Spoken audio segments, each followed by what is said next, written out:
Good morning, listeners, and welcome to the Morning 4 podcast on this Wednesday. It is Wednesday, middle of the week, so this is a great time to sort of take a deep breath, take stock of how your week's going so far, and look ahead to what you have planned, and just let yourself be for a couple seconds. I know sometimes things can feel overwhelming between the activities and your work and your family and your responsibilities and all these things that just kind of pile on. But I'd encourage you today to just take a step back from all of that, even if it's just for a couple seconds, and really put today and every day into perspective.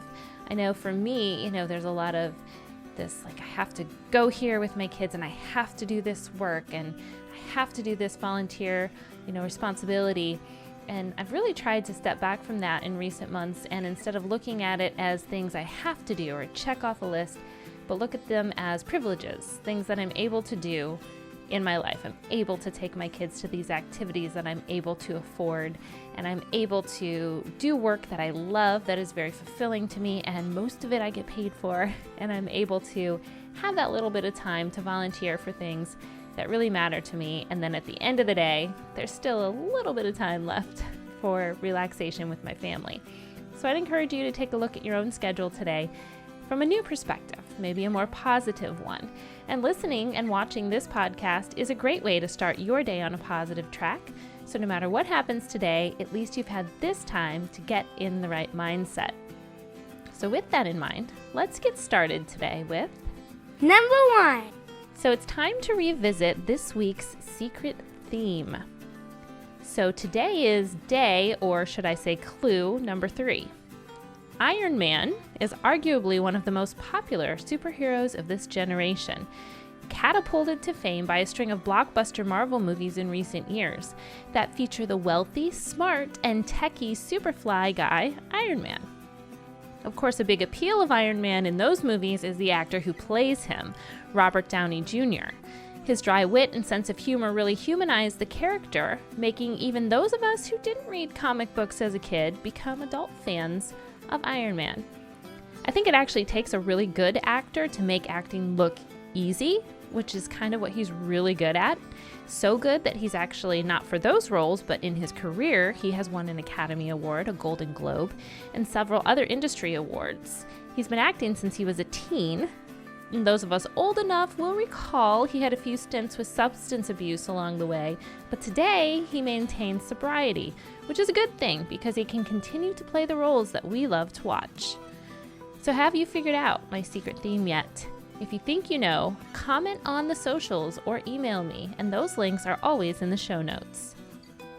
Number 2.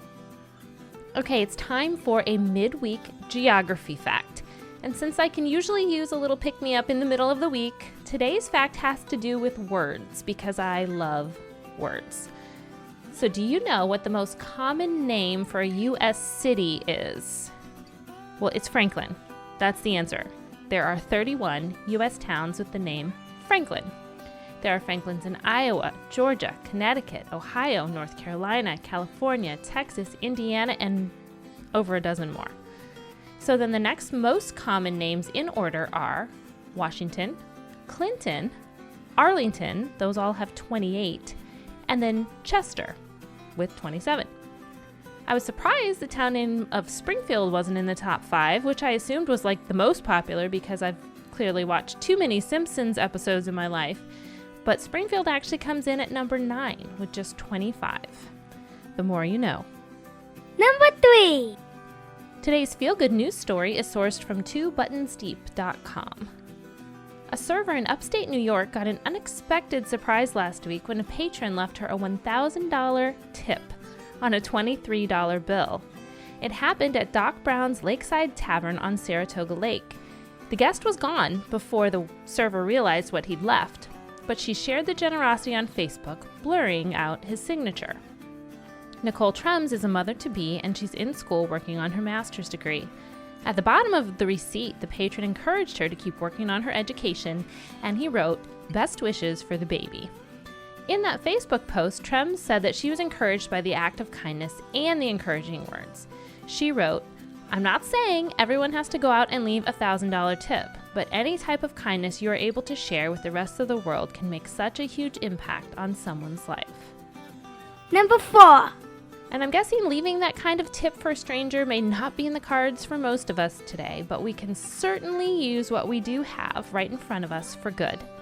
So let's find that motivation with today's affirmation. Repeat after me. Kindness is free and easy to give.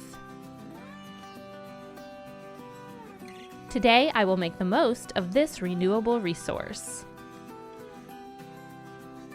So go out and do something kind today. No matter how little it is, it will make a difference in someone's life. And I'll see you back here again tomorrow.